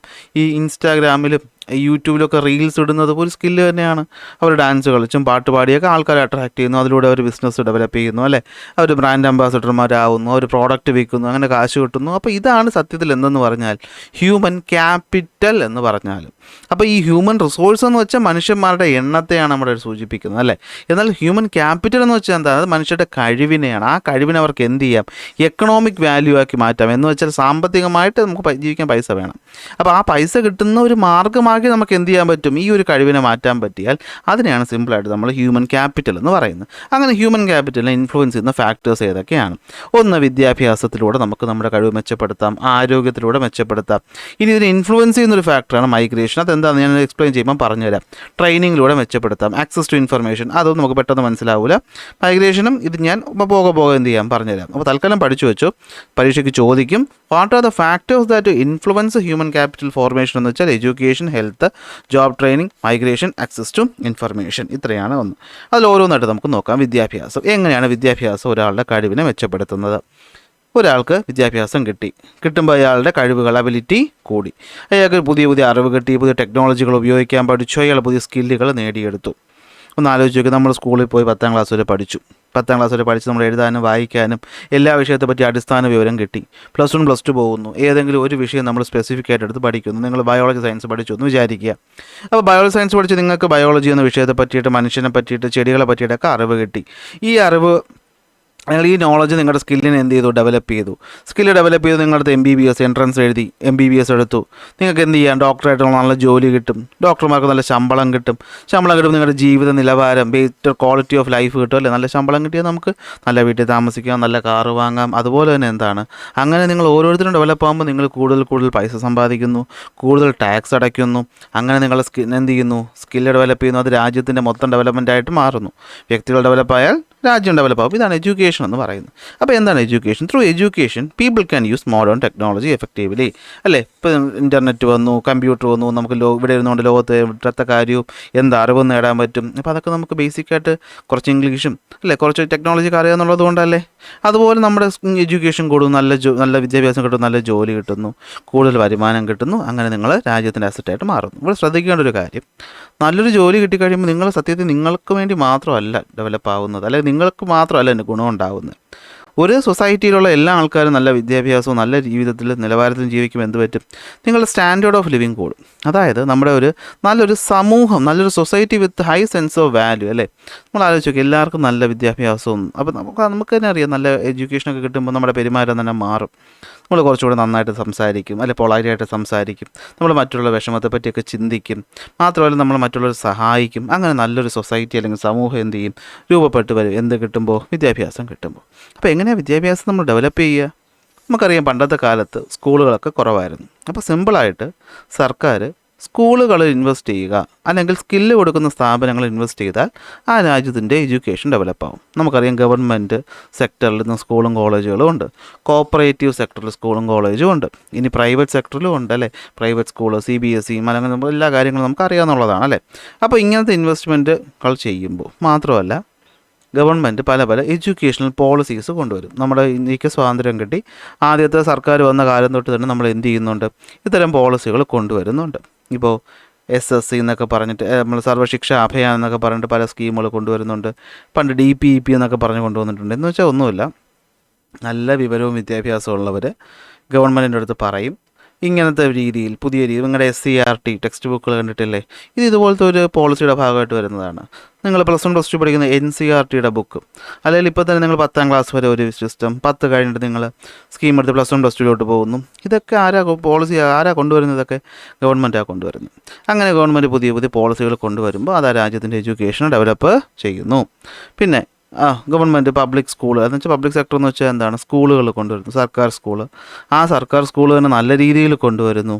അതുപോലെ കോളേജുകൾ കൊണ്ടുവരുന്നു, IIT NIT പോലത്തെ വലിയ വലിയ ഇൻ്റർനാഷണൽ ലെവലിലുള്ള കോളേജുകൾ നമ്മുടെ രാജ്യത്ത് കൊണ്ടുവരുന്നു. ഇതൊക്കെ എന്താണ്, എയിംസ് ഒക്കെ നമുക്ക് എക്സാമ്പിളായിട്ട് പറയാം. അങ്ങനെ എന്ത് പറ്റും, ടെക്നോളജിക്കലി ഇന്നോവേറ്റീവ് പ്രോജക്റ്റുകൾ കൊണ്ടുവരുന്നു, എഡ്യൂക്കേഷൻ ഡൈവേഴ്സിഫൈ ചെയ്യുന്നു. എന്ന് വെച്ചാൽ എന്താണ്, പ്രൈവറ്റ് സെക്ടറിലും മറ്റു കാര്യങ്ങളുമൊക്കെ സ്കൂളുകൾ അനുവദിക്കുന്നു. അങ്ങനെ ഗവൺമെൻറ്റിന് എത്താൻ പറ്റാത്ത സ്ഥലത്ത് പ്രൈവറ്റുകാരുടെ വിദ്യാഭ്യാസം കൊടുക്കുന്നു. അങ്ങനെ എന്ത് ചെയ്യാൻ പറ്റും, നമുക്ക് എഡ്യൂക്കേഷൻ സെക്ടറിനെ ഡെവലപ്പ് ചെയ്യാനായിട്ട് പറ്റും. അപ്പോൾ ഒരു രാജ്യത്തിൻ്റെ എക്കോണമിക്ക് വളരെ ഇമ്പോർട്ടൻ്റ് ആണ് എന്ത്, എഡ്യൂക്കേഷൻ ഡെവലപ്മെൻറ്റ് എന്ന് പറയുന്നത്. അടുത്ത രണ്ടാമത്തെ ഫാക്ടർ ഹെൽത്ത്. എഡ്യൂക്കേഷൻ മനസ്സിലായി കാണുമെന്ന് വിശ്വസിക്കുന്നു. വിദ്യാഭ്യാസം എന്ന് പറഞ്ഞാൽ എന്താണ്, വിദ്യാഭ്യാസം എന്താണെന്ന് നമ്മൾ അറിയേണ്ട കാര്യമില്ല. വിദ്യാഭ്യാസം കൂടി എന്ത് സംഭവിക്കും, വിദ്യാഭ്യാസം കൂടിയാൽ നമ്മുടെ എബിലിറ്റി കൂടും. ടെക്നോളജിക്കൽ നോഹൗ എന്ന് വെച്ചാൽ നമ്മുടെ പുതിയ സ്കില്ല് വരുന്നു. ആ സ്കില്ലിലൂടെ നമുക്ക് നല്ല ജോലി കിട്ടുന്നു, നല്ല വരുമാനം കിട്ടുന്നു, നമ്മുടെ ലൈഫിൻ്റെ ക്വാളിറ്റി മാറുന്നു. അങ്ങനെ നമ്മൾ ഓരോരുത്തരുടെയും ലൈഫിൻ്റെ ക്വാളിറ്റി മാറുമ്പോൾ അത് രാജ്യത്തിൻ്റെ തന്നെ ക്വാളിറ്റി ആയിട്ട് മാറുന്നു, നല്ലൊരു സൊസൈറ്റി ഉണ്ടാകുന്നു. ഇനി ഇതെങ്ങനെ ഉണ്ടാകും, ഗവൺമെൻറ് ഇടപെട്ടാൽ ഉണ്ടാകും. കാരണം രാജ്യത്ത് എന്തും തീരുമാനിക്കുന്നത് സർക്കാരാണ്. അപ്പോൾ സർക്കാർ നല്ല നല്ല സ്കീമുകൾ കൊണ്ടുവരുമ്പോൾ അതനുസരിച്ച് ഡെവലപ്മെൻറ്റ് ഉണ്ടാകും. അടുത്ത് വരുന്നതാണ് ആരോഗ്യം അല്ലെങ്കിൽ ഹെൽത്ത്. നമ്മൾ ആദ്യം തന്നെ നോക്കുക, വേൾഡ് ഹെൽത്ത് ഓർഗനൈസേഷൻ പറയുന്നതനുസരിച്ച് എന്താണ് ആരോഗ്യം. Health is A state of physical, mental and social wellbeing. ഒരാൾ ഫിസിക്കലി ഫിറ്റായാൽ പോരാ, ഒരാളുടെ ശാരീരികവും മാനസികവും സാമൂഹികവുമായിട്ടുള്ള വെൽബീയിങ്ങിനെയാണ് നമുക്ക് എന്തെന്ന് വിളിക്കാൻ പറ്റുന്നത്, ഹെൽത്ത് എന്ന് വിളിക്കാൻ പറ്റുന്നത്. എന്ന് വെച്ചാൽ ഞാൻ നോക്കിയാണ്, എനിക്ക് അസുഖങ്ങളൊന്നുമില്ല, പക്ഷേ എൻ്റെ മനോനില അത്ര നല്ലതല്ലെങ്കിൽ വല്ല കാര്യമുണ്ടോ, ഇല്ല. ഇനി ഞാൻ നല്ല ആരോഗ്യമുള്ള ഒരാളാണ്, എൻ്റെ മനോനിലയ്ക്കും കുഴപ്പമൊന്നുമില്ല, പക്ഷേ ഞാൻ ജീവിക്കുന്നൊരു സമൂഹം എന്ന് പറയുന്നത് ഇതിനൊന്നിനും നല്ല ഒരു കാര്യവും ചെയ്യാൻ അനുവദിക്കാത്തതാണ്. അല്ലെങ്കിൽ ഇപ്പോൾ എനിക്ക് മറ്റേ അസുഖങ്ങൾ ഉണ്ടാകാനായിട്ടുള്ള കാര്യങ്ങൾ ചുറ്റുള്ളവർ ചെയ്തുകൊണ്ടിരിക്കുകയാണ്, എന്നാൽ എനിക്ക് ഹെൽത്ത് ഉണ്ടാകുമോ, ഇല്ല. അപ്പോൾ ഇത് മൂന്നും വേണം. അപ്പോൾ ഓർത്ത് വെച്ചോ, എന്താണ് ഹെൽത്ത്, എന്താണ് ആരോഗ്യം എന്ന് ചോദിച്ചാൽ വേൾഡ് ഹെൽത്ത് ഓർഗനൈസേഷൻ്റെ കണക്കനുസരിച്ച് അല്ലെങ്കിൽ അവർ പറയുന്നതനുസരിച്ച് ഒരാളുടെ state of physical, mental and social വെൽബീയിങ്ങിനെയാണ് നമ്മൾ എന്ത് വിളിക്കുന്നത്, ഹെൽത്ത് എന്ന് വിളിക്കുന്നത്. ഓക്കെ, കാരണം ഈ പറയുന്ന ഹെൽത്ത് കൂടിയാലേ നമുക്ക് എന്ത് ചെയ്യാൻ പറ്റുള്ളൂ, എന്ത് കാര്യവും ചെയ്യാൻ പറ്റുള്ളൂ. നമുക്ക് എത്ര വിദ്യാഭ്യാസം ഉണ്ടായിട്ടോ എത്ര സ്കില്ലുണ്ടായിട്ടോ കാര്യമൊന്നുമില്ല, ആരോഗ്യം ഇല്ലെങ്കിൽ പിന്നെ പറഞ്ഞിട്ട് കാര്യമില്ല. അപ്പോൾ എന്താണ് ഹെൽത്ത് കെയർ എൻഷുർ ചെയ്യുക എന്ന് പറയുന്നത് വളരെ ഇമ്പോർട്ടൻ്റ് ആയിട്ടുള്ളൊരു കാര്യമാണ് രാജ്യത്തിൻ്റെ പ്രോഗ്രസ്സിന് വേണ്ടിയിട്ട്. ഓക്കെ, അതായത് സ്റ്റാൻഡേർഡ് ഓഫ് ലിവിങ് മാത്രം ഇമ്പ്രൂവ് ആയാൽ പോരാ, കൂട്ടത്തിൽ എന്തുകൂടെ ഇമ്പ്രൂവ് ആവണം, ഹെൽത്ത് കൂടെ ഇമ്പ്രൂവ് ആവണം. കാരണം ആരോഗ്യം കൂടിയാലേ നമ്മുടെ പ്രൊഡക്ടിവിറ്റി കൂടുകയുള്ളൂ, പ്രൊഡക്ടിവിറ്റി കൂടിയാലേ നമ്മുടെ ക്വാളിറ്റി ഓഫ് ലൈഫ് കൂടുകയുള്ളൂ. എന്ന് വെച്ചാൽ നിങ്ങൾ തന്നെ ആലോചിച്ച് നോക്ക്, എനിക്ക് നല്ല കഴിവുണ്ട്, പക്ഷേ ജോലി ചെയ്യാനുള്ള ആരോഗ്യം ഇല്ലെങ്കിൽ എനിക്ക് ജോലി ചെയ്യാൻ പറ്റുമോ, ഇല്ല. അപ്പോൾ അത് ഇമ്പോർട്ടൻ്റ് ആയിട്ടുള്ളൊരു ഫാക്ടറാണ്. അപ്പോൾ എങ്ങനെയാണ് ഈ പറയുന്ന ഹെൽത്ത് ഒരാൾക്കില്ലെങ്കിൽ എന്തൊക്കെ പ്രശ്നം ഉണ്ടാകുന്നത്? ഓക്കെ, ഹെൽത്ത് കുറഞ്ഞാൽ നമ്മുടെ പ്രൊഡക്ടിവിറ്റി കുറയും, നമ്മൾ ജോലിക്ക് പോകാതെ വീട്ടിൽ ലീവ് എടുത്തിരിക്കും, നമ്മൾ ജോലിക്ക് പോകാത്തപ്പോൾ നമ്മൾ ചെയ്യേണ്ട ജോലി വേറെ ആരെങ്കിലും ചെയ്യുമോ, ഇല്ല. അപ്പോൾ നമ്മൾ എവിടെയാണ് വർക്ക് ചെയ്യുന്നത് അവിടുത്തെ പ്രൊഡക്ഷൻ എന്താവും, സ്ലോ ആവും. മാത്രമല്ല നമുക്ക് ആശുപത്രിയിൽ പോയിട്ട് അസുഖം ട്രീറ്റ് ചെയ്യണ്ടേ, അപ്പോൾ നമ്മുടെ ട്രീറ്റ്മെൻറ്റിൻ്റെ കോസ്റ്റ് എന്ത് ചെയ്യും, കൂടും. അപ്പോൾ ഇതൊക്കെ ഒരു സിമ്പിളായിട്ട് നമുക്ക് പറയാൻ പറ്റുന്ന കാര്യങ്ങളാണല്ലോ. ഒരാളുടെ ഹെൽത്ത് ഇല്ലെങ്കിൽ ഇതൊന്നുമില്ല. അപ്പോൾ ഇനിയിപ്പോൾ ആലോചിച്ച് നോക്കി, ഒരു സൊസൈറ്റി സമൂഹത്തിലുള്ള ആർക്കും ആരോഗ്യമില്ല, അപ്പോൾ എല്ലാവരും ജോലിക്ക് പോകാതിരിക്കും, പിന്നെ ആരായി പ്രൊഡക്ഷൻ നടത്തുന്നത്? പ്രൊഡക്ഷൻ നടന്നില്ലെങ്കിൽ നമുക്ക് സാധനങ്ങൾ ഉൽപ്പാദിപ്പിക്കാൻ, നമുക്ക് പ്രോഡക്റ്റ് ഉണ്ടാക്കാൻ പറ്റുമോ? ആ പ്രോഡക്റ്റ് കൊണ്ടുപോയി മാർക്കറ്റിൽ കൊണ്ടുപോയി വിറ്റ് കഴിഞ്ഞാൽ വാങ്ങാനായിട്ട് ആളുണ്ടാവുമോ? ഈ വാങ്ങാനായിട്ടുള്ള ആൾ അസുഖമായിട്ട് കിടക്കില്ല, അയാളെ പൈസ ഉണ്ടാവത്തില്ലല്ലോ. അപ്പോൾ ഹെൽത്ത് ഇല്ലെങ്കിൽ എക്കോണമി തന്നെ ഇല്ല എന്ന് നമുക്ക് മനസ്സിലാക്കാനായിട്ട് പറ്റും. ഓക്കെ, അപ്പോൾ എന്തൊക്കെയാണ് ഹെൽത്ത് കൂട്ടാനായിട്ട് നമുക്ക് ചെയ്യാൻ പറ്റുന്നത്? ഒന്ന്, നമ്മുടെ ഇമ്മ്യൂൺ സിസ്റ്റം എന്ന് വെച്ചാൽ എന്താണ്, നമ്മുടെ ഇമ്മ്യൂണിറ്റി വർദ്ധിപ്പിക്കുക. ഹൈജീൻ, ബേസിക് ആയിട്ടുള്ള ഹൈജീൻ നമ്മൾ മെയിൻറ്റെയിൻ ചെയ്യുക. നല്ല ന്യൂട്രീഷ്യസ് ആയിട്ടുള്ള ആഹാരം കഴിക്കുക. നല്ല മെഡിക്കൽ ഫെസിലിറ്റീസ് കൊടുക്കുക. മാത്രമല്ല മാനസികാരോഗ്യം കിട്ടാനായിട്ട് ആവശ്യത്തിന് റിലാക്സേഷനും റെക്രിയേഷനും അല്ലേ. എന്ന് വെച്ചാൽ പഠിത്തം മാത്രം പോരാ, കുറച്ച് സമയം കളിക്കുകയും വേണം. കുറച്ച് സമയം നമുക്ക് ചുമ്മാ ഇരിക്കണം തോന്നി ചുമ്മാ ഇരിക്കണം. ഏത് നേരവും പഠിക്കണം, അല്ലെങ്കിൽ ഏത് നേരവും നമ്മുടെ കഴിവ് കൂട്ടാൻ ശ്രമിച്ചുകൊണ്ടിരിക്കണം എന്ന് പറഞ്ഞാൽ അല്ലേ, ഏതൊരു മെഷീനും നമ്മൾ 24 മണിക്കൂർ ഓപ്പറേറ്റ് ചെയ്താൽ അത് കംപ്ലൈൻ്റ് ആവും. അതുപോലെ തന്നെയാണ് മനുഷ്യൻ്റെ കാര്യവും നമ്മുടെ ബ്രെയിനിൻ്റെ കാര്യവും. കുറച്ച് നേരം അതിനൊന്ന് ഓഫ് ചെയ്ത് വയ്ക്കണം അല്ലേ. കുറച്ച് നേരം നമ്മൾ പഠിത്തമൊക്കെ മാറ്റിയിട്ട് കുറച്ച് കളിക്കാനൊക്കെ പോകണം. ഇനി കുറച്ച് മൊബൈൽ ഉപയോഗിക്കണമെങ്കിലും തെറ്റൊന്നുമില്ല, പക്ഷേ ഒരു കൺട്രോളിലായിരിക്കണം, അത്രയേ ഉള്ളൂ. അപ്പോൾ ഇങ്ങനെയൊക്കെ ചെയ്താൽ നമുക്ക് എന്ത് ചെയ്യാൻ പറ്റും? നമ്മുടെ പ്രൊഡക്ടിവിറ്റി അല്ലെങ്കിൽ ഹെൽത്ത് കെയർ കൂട്ടാനായിട്ട് പറ്റും. ഒന്ന് ആലോചിച്ച് നോക്കി, ഇതൊക്കെ സിമ്പിൾ പോയിൻറ്റുകളാണല്ലേ. വീണ്ടും വീണ്ടും റിപ്പീറ്റ് ചെയ്ത് പറയേണ്ട ഒരു ആവശ്യമുണ്ടെന്ന് തന്നെ തോന്നുന്നില്ല. നമുക്ക് ഒരു തവണ കേട്ടാൽ തന്നെ ഓർത്ത് വയ്ക്കാൻ പറ്റുന്ന കാര്യങ്ങളാണ്. അപ്പോൾ എന്തൊക്കെ നമ്മൾ നോക്കിയാലും അസുഖങ്ങളൊക്കെ വരാം. അപ്പോൾ അസുഖം വന്ന് നമ്മൾ എന്ത് ചെയ്യണം? ഹെൽത്ത് കെയർ സെൻറ്റേഴ്സിലോട്ട് പോകണം, എന്ന് വെച്ചാൽ ആശുപത്രിയിലോട്ട് പോകണം അല്ലേ. അപ്പോൾ നമുക്കറിയാം നമ്മുടെ നാട്ടിൽ പബ്ലിക് സെക്ടർ ഗവൺമെൻറ് ആശുപത്രികളുണ്ട്, പ്രൈവറ്റ് ആശുപത്രികളുണ്ട്, അതുപോലെ കോപ്പറേറ്റീവ് സിസ്റ്റത്തിൻ്റെ കീഴിലും എന്തുണ്ട്, ആശുപത്രികളുണ്ട്. അതിലേറ്റവും പ്രധാനം എന്ന് പറയുന്നത് ഏതാണ്? പബ്ലിക് സെക്ടറിൽ വരുന്ന ഗവൺമെൻറ് ആശുപത്രികളാണ്. കാരണം എപ്പോഴും കുറഞ്ഞ ചിലവിൽ, കാരണം ഈ പറയുന്ന പബ്ലിക് ആയിട്ടുള്ള അല്ലെങ്കിൽ ഗവൺമെൻറ്, പബ്ലിക് എന്ന് പറഞ്ഞാൽ ഗവൺമെൻറ് എന്നാണ് ഇവിടെ മീനിങ്. അപ്പോൾ ഗവൺമെൻറ് ആശുപത്രികൾ എന്ന് പറഞ്ഞാൽ അതിൻ്റെ പ്രധാന എയിം എന്ന് വെച്ചാൽ എന്തായിരിക്കും? ആരോഗ്യം, പബ്ലിക് വെൽഫെയർ ആണ് അല്ലേ. ജനങ്ങളുടെ ആരോഗ്യത്തിനാണ് അവിടെ ഇമ്പോർട്ടൻസ്, പൈസ ഉണ്ടാക്കുക എന്നുള്ളതല്ല. അപ്പോൾ ഈ പറയുന്ന രീതിയിലുള്ള ആശുപത്രികൾ എല്ലായിടത്തും അത്യാവശ്യമാണ്. അങ്ങനത്തെ ആശുപത്രികൾ വന്നു കഴിഞ്ഞാൽ നമുക്ക് അവിടെ നിന്ന് കുറഞ്ഞ ചിലവിൽ ട്രീറ്റ്മെൻറ്റ് കിട്ടും. കാരണം നമുക്ക് ഇന്ന് അറിയാം, ഹെൽത്ത് എന്ന് പറയുന്ന ഇന്ന് വെറുതെ ഒരു സേവനമല്ല, അതൊന്നൊരു ബിസിനസ്സാണ്. അപ്പോൾ മെയിനായിട്ട് അത് ബിസിനസ്സായിട്ട് മാറുമ്പോൾ നമുക്ക് നഷ്ടങ്ങളെ ഉണ്ടാവുള്ളൂ അല്ലേ. ആരോഗ്യം നമ്മൾ നേടാൻ വേണ്ടി പോകുന്ന ആശുപത്രികളിൽ നമ്മുടെ ഉള്ള ആരോഗ്യം കൂടെ ഇല്ലാതാവും. അപ്പോൾ അതുണ്ടാവാതിരിക്കണമെങ്കിൽ ഗവൺമെൻറ് എന്ത് ചെയ്യണം? ഇടപെട്ട് എല്ലായിടത്തും കൊണ്ടുവരണം. ഇപ്പോൾ നമുക്ക് ഓൾറെഡി നല്ല രീതിയിലുള്ളൊരു ഹെൽത്ത് നെറ്റ്വർക്ക് നമ്മുടെ ഇന്ത്യയിൽ, പ്രത്യേകിച്ച് കേരളത്തിൽ ഉണ്ട്. നമുക്കറിയാം നമ്മുടെ ഓരോ ചെറിയ പഞ്ചായത്തിലും പബ്ലിക് സെക്ടറിനകത്ത് എന്തുണ്ട്? ഹെൽത്ത് സബ് സെൻറ്ററുകളുണ്ട് അല്ലേ. പ്രൈമറി ഹെൽത്ത് സെൻറ്റർ നമ്മുടെ ആശുപത്രികളുണ്ട്, കമ്മ്യൂണിറ്റി ഹെൽത്ത് സെൻറ്ററുകളുണ്ട്, താലൂക്ക് ആശുപത്രി, ഡിസ്ട്രിക്ട് ആശുപത്രി, മെഡിക്കൽ കോളേജുകളൊക്കെ നമുക്കുണ്ടല്ലേ. ഇപ്പോൾ നമ്മുടെ കേരളത്തിൽ തന്നെ എടുത്തു കഴിഞ്ഞാൽ നമുക്കറിയാം നമ്മുടെ ഓരോ പഞ്ചായത്തിലും മിനിമം ഒരു ഹെൽത്ത് സെൻറ്ററെങ്കിലും കാണും, പ്രൈമറി ഹെൽത്ത് സെൻറ്റർ അല്ലേ. ഒരു താലൂക്കിനകത്ത് ഒരു ആശുപത്രി ഉറപ്പായിട്ടും ഉണ്ടാവും. അത്യാവശ്യം നല്ല രീതിയിലുള്ള ട്രീറ്റ്മെൻറ്റ് നമുക്ക് കിട്ടാറുണ്ട്. ഇനി നമ്മൾ നോർമലി ഈ ആശുപത്രി എന്ന് പറയുമ്പോൾ നമ്മൾ അലോപ്പതി ആശുപത്രികളെ പറയുന്നത്, നമ്മുടെ മോഡേൺ മെഡിസിൻ. ഇനി അത് മാത്രമല്ല, നമ്മുടെ ഇന്ത്യക്ക് സ്വന്തമായിട്ട് ആയുർവേദമുണ്ട്, യോഗ, നാച്ചുറോപ്പതി, യുനാനി, ഹോമിയോപ്പതി, ഇതൊക്കെ എന്താണ് നമ്മുടെ ഇന്ത്യയിൽ പ്രാക്ടീസ് ചെയ്യുന്ന പല പല ഹെൽത്ത് ഫെസിലിറ്റീസാണ്. ഏത് ഫെസിലിറ്റി ആയിക്കോട്ടെ, ഇതിൽ ഒന്നും നല്ലത് മറ്റൊന്ന് മോശമൊന്നുമില്ല. നമ്മുടെ ആരോഗ്യം മെച്ചപ്പെടുത്തുകയാണെങ്കിൽ ഇതിലേതായാലും നല്ലത് തന്നെയാണ്. അപ്പോൾ അങ്ങനെ പല സെൻറ്റേഴ്സുകൾ നമുക്കിവിടെ ഉണ്ട്. ഗവൺമെൻറ് എന്ത് ചെയ്തിട്ടുണ്ട്? ഈ പറയുന്ന ഹെൽത്ത് സെക്ടർ ഇമ്പ്രൂവ് ചെയ്യാൻ വേണ്ടിയിട്ട് ആശുപത്രികളല്ലാതെ മറ്റു കാര്യങ്ങളും ചെയ്യുന്നുണ്ട്. എന്തൊക്കെയാണ് നമുക്ക് നോക്കാം. പ്രിവെൻറ്റീവ് മെഡിസിൻ എന്ന് വെച്ചാൽ അസുഖം വരാതിരിക്കാൻ വേണ്ടിയിട്ട് ആൾക്കാർക്ക് ബോധവൽക്കരണം കൊടുക്കുക അല്ലേ. ആവശ്യത്തിനായിട്ടുള്ള പ്രിവെൻഷനെ പറ്റിയിട്ട് പറയുന്ന ഒരു സിസ്റ്റമാണ് പ്രിവെൻറ്റീവ് മെഡിസിൻ എന്ന് പറയുന്നത്. ഇമ്മ്യൂണൈസേഷൻ അറിയാം, വലിയ വലിയ രോഗങ്ങളുണ്ട്, അപ്പോൾ അതിന് വേണ്ടിയിട്ട് വാക്സിനേഷൻ കൊടുക്കുന്ന പരിപാടി, പോളിയോ ഒക്കെ നിങ്ങൾ എടുത്തിട്ടുണ്ടായിരിക്കും, നിങ്ങൾക്കറിയാം. ക്യൂറേറ്റീവ് മെഡിസിൻ, നമ്മളിപ്പോഴത്തെ സാധാ ആശുപത്രി അസുഖം വന്നിട്ട് നമ്മളതിനെ ക്യൂർ ചെയ്യാൻ പോകുന്നത്. ഇനി ഇതൊക്കെ വരാതിരിക്കാനായിട്ട് ന്യൂട്രീഷ്യസ് ഫുഡ് കിട്ടാനായിട്ട് നമുക്കറിയാം, നമ്മുടെ ഈവൻ സ്കൂളുകളിൽ പോലും ഇപ്പോൾ ന്യൂട്രീഷ്യസ് ഫുഡ് കൊടുക്കാനായിട്ട് ഗവൺമെൻറ് സ്കീമുകളുണ്ട്. ഹെൽത്ത് ലിറ്ററസി കൊണ്ടുവരിക, കാരണം ആൾക്കാർക്ക് ആരോഗ്യത്തെ പറ്റിയിട്ടൊരു അറിവ് വേണം. ഇപ്പോൾ കൊറോണയൊക്കെ വന്നപ്പോൾ നമ്മൾ അറിഞ്ഞതാണ് അല്ലേ, മാസ്ക് വയ്ക്കണം, സാനിറ്റൈസ് ചെയ്യണം, അങ്ങനത്തെ കാര്യങ്ങളൊക്കെ ഒരു സാധാരണക്കാരന് അറിയില്ല. എന്നാൽ ഇപ്പോൾ നമുക്കറിയാം, നമുക്ക് എന്ത് ചെയ്തു, നമുക്ക് പ്രോപ്പറായിട്ട് അവർ പറഞ്ഞു തന്നു, ഇങ്ങനെയൊക്കെ ചെയ്താൽ അസുഖം വരാതിരിക്കും. ഇപ്പോൾ ഈ ചെറിയ ജന്തുക്കളും പക്ഷികളും കഴിച്ച ഫുഡ് കഴിക്കാതിരിക്കുക, അത് കഴിച്ചാൽ നിപ്പ ഉണ്ടാവും അല്ലേ. പുറത്ത് പോയിട്ട് വന്ന കൈയും കാലും സോപ്പിട്ട് കഴുകിയിട്ട് വീട്ടിൽ കയറണം, അങ്ങനെ ഹെൽത്ത് ലിറ്ററസി കൊടുക്കുക. അങ്ങനെ വരുമ്പോൾ ആൾക്കാർക്ക് അസുഖങ്ങൾ കുറയും. അതുപോലെ എന്താണ്, ക്ലീൻ ആയിട്ടുള്ള ഡ്രിങ്കിങ് വാട്ടർ എത്തിക്കാനുള്ള പദ്ധതികൾ ചെയ്യുക. വാട്ടർ അതോറിറ്റി വഴി എന്താണ്, നല്ല വെള്ളത്തിനകത്തുള്ള ഇപ്പോൾ അണുക്കളെയൊക്കെ കൊന്ന് നല്ല വെള്ളം എത്തിക്കുക. അതുപോലെ സാനിറ്റൈസേഷൻ മെഷേഴ്സ്. സാനിറ്റൈസേഷൻ എന്ന് വെച്ചാൽ എന്താണ്, ഈ പറയുന്ന അസുഖങ്ങൾ വരുന്ന രോഗകാരികളൊക്കെ ഇല്ലാതാക്കുക, പബ്ലിക് ടോയ്ലറ്റുകളൊക്കെ വൃത്തിയായി സൂക്ഷിക്കുക. അങ്ങനെ നമുക്ക് ഹെൽത്ത് കെയർ സിസ്റ്റം എന്ത് ചെയ്യാൻ പറ്റും, നന്നായിട്ട് പ്രവർത്തിക്കുമ്പോൾ ആൾക്കാർക്ക് അസുഖം വരാതെ ഇരിക്കും. കേരളം എന്ന് വെച്ച് കഴിഞ്ഞാൽ ഈ പറഞ്ഞ കാര്യത്തിൽ പണ്ട് തൊട്ടേ ഇമ്പോർട്ടൻ്റ് അല്ലെങ്കിൽ മെച്ചപ്പെട്ട നിലയിൽ നിൽക്കുന്ന ഒരു സംസ്ഥാനമാണ്. നമ്മുടെ ഇന്ത്യൻ ഏത് സംസ്ഥാനത്തെ അപേക്ഷിച്ചും കേരളം എന്ന് പറയുന്ന ഹെൽത്തിൻ്റെ കാര്യത്തിലും വിദ്യാഭ്യാസത്തിൻ്റെ കാര്യത്തിലും ഇമ്പ്രൂവ്ഡ് ആണ്. അതുകൊണ്ട് തന്നെ നമ്മളിപ്പോൾ പറയാറില്ല, നമ്മുടെ ലോകത്തിൻ്റെ ഏത് കോണിൽ പോയാലും ഒരു മലയാളി കാണുമെന്ന്. എന്തുകൊണ്ടാണ് അത് പറയുന്നത്? നമുക്ക് സ്കില്ലുണ്ട്. മലയാളിക്ക് എവിടെ പോയാലും എന്ത് ചെയ്യാനുമുള്ളൊരു കഴിവുണ്ട്. നമ്മൾ ഏത് സിസ്റ്റത്തിൽ ഏത് രീതിയിൽ പോയാലും അവിടുത്തെ രീതിയായിട്ട് അഡോപ്റ്റ് ചെയ്ത് നിൽക്കാനുള്ളൊരു കഴിവ് നമുക്കുണ്ട്. ഈ കഴിവാണ് സത്യത്തിൽ എന്തെന്ന് പറഞ്ഞാൽ ഹ്യൂമൻ ക്യാപിറ്റൽ. അപ്പോൾ സിമ്പിളായിട്ട് നമ്മൾ ആലോചിച്ചാൽ നമ്മുടെ കഴിവ്, മനുഷ്യർക്ക് കഴിവുണ്ട്, മലയാളികൾക്ക് പ്രത്യേകിച്ച് നല്ല കഴിവാണ്. ഇനി അടുത്ത ഫാക്ടർ മൈഗ്രേഷൻ. അപ്പോൾ നമ്മൾ ആദ്യത്തെ 2 ഇമ്പോർട്ടൻറ്റ് ഫാക്ടർ പഠിച്ചു. മൈഗ്രേഷൻ എന്ന് വെച്ച് കഴിഞ്ഞാൽ എന്താണ് നോക്കിയേ, ഒരാൾ താൽക്കാലികമായിട്ടോ പെർമനൻ്റ് ആയിട്ടോ സ്ഥിരമായിട്ടോ താൽക്കാലികമായിട്ടോ ഒരു സ്ഥലത്ത് നിന്ന് മറ്റൊരു സ്ഥലത്തേക്ക് മൂവ് ചെയ്യുന്നതിനാണ് നമ്മൾ മൈഗ്രേഷൻ എന്ന് വിളിക്കുന്നത്. ഗൾഫിൽ പോയി ജോലി ചെയ്യുന്നു, അമേരിക്കയിൽ പോയി ജോലി ചെയ്യുന്നു, ഞാനിപ്പോൾ കേരളത്തിൽ നിന്ന് മാറി തമിഴ്നാട്ടിൽ പോയി ജോലി ചെയ്യുന്നു, ഇതൊക്കെ മൈഗ്രേഷൻ തന്നെയാണ്. പല 2 രീതിയിലാണ്. ഒന്ന് ഇൻറ്റേർണൽ മൈഗ്രേഷൻ എന്നും മറ്റൊന്നിന് നമ്മൾ ഇൻ്റർനാഷണൽ മൈഗ്രേഷൻ എന്നൊക്കെ പറയും. രാജ്യം വിട്ടു പോയാൽ അത് ഇൻ്റർനാഷണൽ മൈഗ്രേഷൻ, രാജ്യത്തിനകത്ത് പോയാൽ അത് ഇൻറ്റേർണൽ മൈഗ്രേഷൻ എന്നൊക്കെ പറയും. സംഭവം ഇത്രയേ ഉള്ളൂ.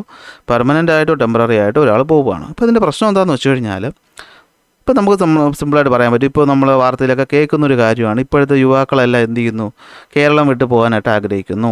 അവർ കാനഡയിലോട്ടോ അല്ലെങ്കിൽ US യൂറോപ്യൻ രാജ്യങ്ങളിലോട്ടോ ഒക്കെ പോകുന്നു. അതുകൊണ്ടുള്ള കുഴപ്പം എന്താണ്? നിങ്ങൾക്ക് ചിലപ്പോൾ സംശയം വന്നിട്ടുണ്ടായിരിക്കും അല്ലേ, പോകുന്നവന്മാർ പോട്ടെ, നമുക്ക് എന്താ കുഴപ്പമൊന്നും. ഒന്ന് ആലോചിച്ച് നോക്കി, നമ്മുടെ നാട്ടിലേക്ക് കിട്ടാനുള്ള കഴിവുള്ള ആൾക്കാരല്ല ഇവിടെ വിട്ട് പോകുന്നത്.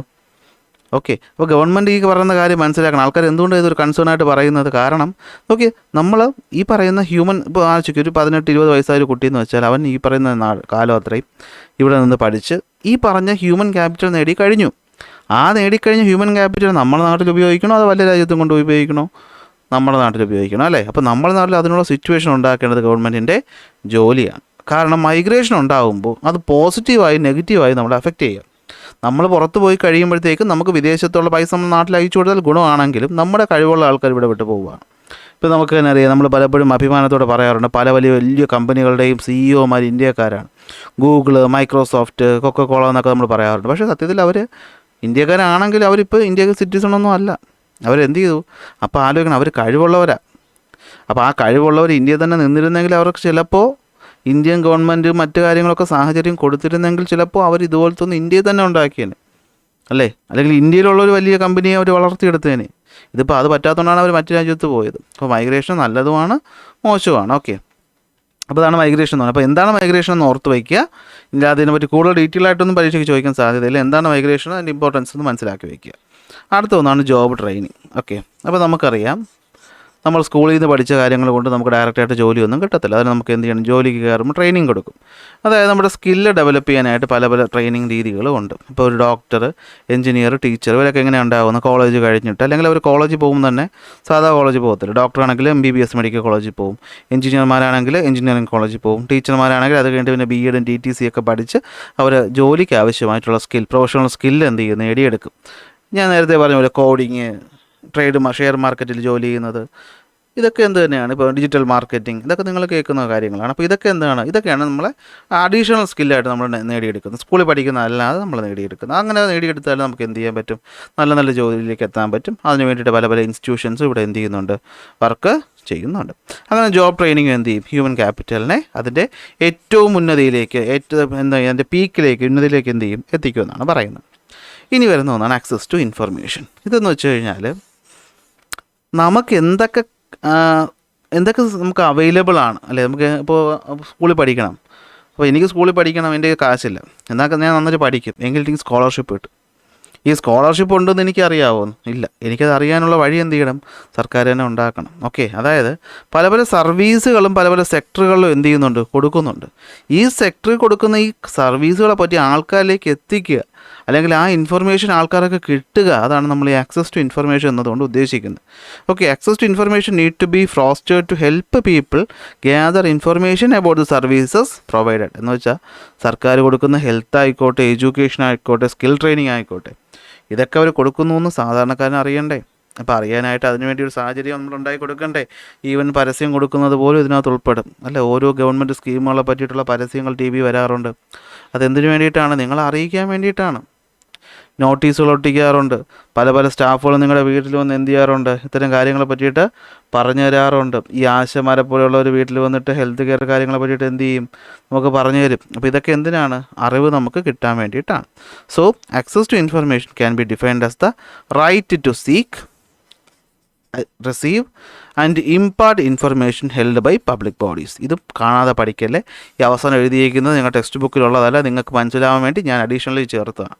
ഓക്കെ, അതായത് അറിയാനും അറിവ് കിട്ടാനും ആരെ പറ്റിയിട്ട്, പബ്ലിക് സെക്ടർ നടത്തുന്ന കാര്യങ്ങളെ പറ്റിയിട്ട് കിട്ടാനുള്ള ആ കഴിവിനെയാണ് നമ്മൾ എന്ത് വിളിക്കുന്നത്, ആക്സസ് ടു ഇൻഫർമേഷൻ. കാരണം നമുക്ക് എന്തൊക്കെ സൗകര്യങ്ങളുണ്ടെന്ന് നമ്മൾ അറിയാതെ ഒരു ജനറേഷൻ വളർന്നു വന്നാൽ അവർക്ക് ഈ പറയുന്ന ഒന്നും കിട്ടത്തില്ല അല്ലേ. നമുക്കിപ്പോൾ ഫീസ് കുറവാണ്, അല്ലെങ്കിൽ നല്ല സ്കോളർഷിപ്പ് കിട്ടും, ഇതൊക്കെ അറിയണ്ടേ. അപ്പോൾ അതാണ് ഇവിടെ നമ്മൾ ഉദ്ദേശിക്കുന്നത്. അങ്ങനെ നല്ല ആക്സസ് ടു ഇൻഫർമേഷൻ, ഇപ്പോൾ നമുക്ക് വിവരാവകാശ നിയമം ഒരു അടിപൊളി സംഭവമാണ്. നമുക്ക് ഒരു കാര്യത്തെപ്പറ്റി അറിഞ്ഞുകൂടാ, നമുക്കൊരു കത്തെഴുതി അയച്ചു കഴിഞ്ഞാൽ അവർ എന്ത് ചെയ്യും, നമുക്ക് ആ ഇൻഫർമേഷൻ തന്നേ പറ്റുള്ളൂ. അപ്പോൾ അങ്ങനത്തെ കാര്യങ്ങളൊക്കെ ഒരു ഗവൺമെൻറ് വരുമ്പോൾ, ഒരു രാജ്യത്ത് വരുമ്പോൾ അവിടെയുള്ള ആൾക്കാർക്ക് അറിയാനുള്ള അവകാശം കിട്ടുകയാണ്. അതിലൂടെ എന്ത് ചെയ്യാൻ പറ്റും, കൂടുതൽ നോളജ് കിട്ടും. ലാസ്റ്റ് ടോപ്പിക്കാണ് ഹ്യൂമൻ ക്യാപിറ്റൽ ഫോർമേഷൻ ഉണ്ടാകുന്ന ചലഞ്ചുകൾ. ഇത്രയും കാര്യങ്ങളൊക്കെ പറഞ്ഞു നമ്മൾ. ഇതിനിപ്പോഴും കുറേ പ്രശ്നങ്ങളുണ്ട്, ഇതൊന്നും കറക്റ്റായിട്ട് നടക്കുന്നില്ല. എന്തൊക്കെ ചലഞ്ചസ് ഇല്ല, രണ്ടെണ്ണം പറയാം. ഒന്ന് പോവർട്ടി, മറ്റൊന്ന് അൺഎംപ്ലോയ്മെൻറ്റ്. ഒന്ന് ദാരിദ്ര്യവും മറ്റൊന്ന് തൊഴിലില്ലായ്മയും. പോവർട്ടി, എന്താണ് poverty? Poverty is the state of being not able to meet even our basic need. ഒരു മനുഷ്യന് ബേസിക്കായിട്ട് വേണ്ട ആഹാരം, പാർപ്പിടം പോലുള്ള കാര്യങ്ങൾ സ്വയം അഫോർഡ് ചെയ്യാൻ പറ്റാതെ വരുന്ന സിസ്റ്റത്തെ അല്ലെങ്കിൽ ആ ഒരു അവസ്ഥയാണ് നമ്മൾ പോവർട്ടി അല്ലെങ്കിൽ ദാരിദ്ര്യം എന്ന് വിളിക്കുന്നത്. പ്രധാനമായിട്ടും വരുമാനം ഇല്ലാതാവുന്നത് അല്ലെങ്കിൽ വരുമാനം കുറയുന്നത് കാരണമാണ് ആൾക്കാർ എന്തിലോട്ട് പോകുന്നത്, ദാരിദ്ര്യത്തിലോട്ട് പോകുന്നത്. അങ്ങനെ ദാരിദ്ര്യത്തിലോട്ട് പോകുമ്പോൾ എന്ത് പറ്റും, അവർക്ക് അവരുടെ ബേസിക് നീഡ്സ് പോലെ എന്തൊക്കെയാണ്, വിദ്യാഭ്യാസം, ആരോഗ്യം, ഇതൊന്നും അഫോർഡ് ചെയ്യാൻ പറ്റാതെ അവരെന്തിലോട്ട് പോകും, പോവർട്ടിയിലോട്ട് പോകും. അപ്പോൾ പോവർട്ടി പോകുന്നതിനുള്ള പ്രശ്നം എന്താണെന്ന് വെച്ച് കഴിഞ്ഞാൽ, ഒരു രാജ്യത്ത് പോവർട്ടി കൂടുന്നത് ആ രാജ്യത്തിന് തന്നെ ഇല്ലാതാക്കി മാറ്റും. ഇതാ ഇവിടെ ഒന്ന് നോക്കിയാൽ നിങ്ങൾക്ക് മനസ്സിലാക്കാൻ പറ്റും. ഒരിടത്ത് ദാരിദ്ര്യം ഉണ്ടെങ്കിൽ അയാളുടെ ഇൻകം കുറവായിരിക്കും, അയാളുടെ പർച്ചേസിങ് പവറും കുറവായിരിക്കും. എന്ന് വെച്ചാൽ എൻ്റെ 10 പൈസ ഇല്ല, അപ്പോൾ എനിക്ക് ആവശ്യമുള്ള ഒരു സാധനം വാങ്ങാൻ പറ്റത്തില്ല. അത് കാരണം ആഹാരത്തിന് ക്ഷാമം ഉണ്ടാവും, മാൽ ന്യൂട്രീഷൻ ഉണ്ടാവും, ആക്സസ് ടു എഡ്യൂക്കേഷനും ക്രോണിക് ഇൽനസ് എന്ന് വെച്ചാൽ എന്താണ്, എനിക്ക് വിദ്യാഭ്യാസവും കിട്ടില്ല, ആരോഗ്യവും ഇല്ല. പിന്നെ ആരോഗ്യവും ഇല്ല, ഫുഡില്ലെങ്കിൽ തന്നെ പിന്നെ കൂടുതൽ പറഞ്ഞിട്ട് കാര്യമുണ്ടോ, ഒന്നുമില്ല, അസുഖം വരും. അങ്ങനെ ഇൻഫൻറ്റ് മോർട്ടാലിറ്റി റേറ്റ് കൂടും, അതായത് ജനിക്കുന്ന കുട്ടികൾക്ക് ആരോഗ്യമില്ലാതെ അവർ മരിച്ചു പോവും. അതായത് ഒരു പോപ്പുലേഷൻ തന്നെ ഇല്ലാതാവും. ലൈഫ് എക്സ്പെക്റ്റൻസി 50-70 വയസ്സ് വരെ ജീവിക്കേണ്ട ഒരു അസുഖം വന്ന് നേരത്തെ മരിച്ചു പോവും. അതുപോലെ എന്താണ്, ഡിപ്പെൻഡൻസിൻ്റെ എണ്ണം കൂടും, ജോലിയില്ലാത്ത ആൾക്കാരുടെ എണ്ണം കൂടും. അങ്ങനെ വരുമ്പോഴത്തേക്കും രാജ്യത്തിന് തന്നെ പ്രൊഡക്ടിവിറ്റി കുറയും, ജോലിയുള്ള കഴിവ് കുറയും. അപ്പോൾ തന്നെ എന്ത് പറ്റും, ജോലിയുടെ അളവും കൂടുമ്പോൾ എന്ത് പറ്റും, ജോലി ഇല്ലാതാവുമല്ലേ. രാജ്യത്ത് കമ്പനികളൊന്നുമില്ല, സ്ഥാപനങ്ങളൊന്നുമില്ല, കടകളില്ലാതാവും. അങ്ങനെ എന്ത് പറ്റും, അവിടെ ഉള്ളവർ വീണ്ടും കടുത്ത പോവർട്ടിയിലോട്ട് പോകും. അപ്പോൾ ഇങ്ങനെ സൈക്ലിക്കായിട്ട് പോകുന്നൊരു കാര്യമാണ്. ഓക്കെ, ദാരിദ്ര്യം നമ്മൾ ആദ്യമേ മാറ്റിയില്ലെങ്കിൽ അത് രാജ്യത്തിനെ തന്നെ എന്ത് ചെയ്യും, ഇല്ലാതാക്കി മാറ്റും. അപ്പോൾ എങ്ങനെ നമുക്ക് പോവർട്ടി കുറയ്ക്കാം നോക്കിയേ. പോവർട്ടി നമുക്ക് കുറയ്ക്കാൻ പറ്റുന്നതായിട്ട് പ്രധാനമായിട്ട് ഒന്ന്, തുടക്കത്തിൽ ഇപ്പോൾ പോവർട്ടി ഇപ്പോൾ ഓൾറെഡി രാജ്യത്തുണ്ടെന്ന് വിചാരിക്കുക, എന്ത് ചെയ്യുക, ഗവൺമെൻറ്റുകൾക്ക് പല പല സ്കീമുകൾ ഇംപ്ലിമെൻറ്റ് ചെയ്യാം.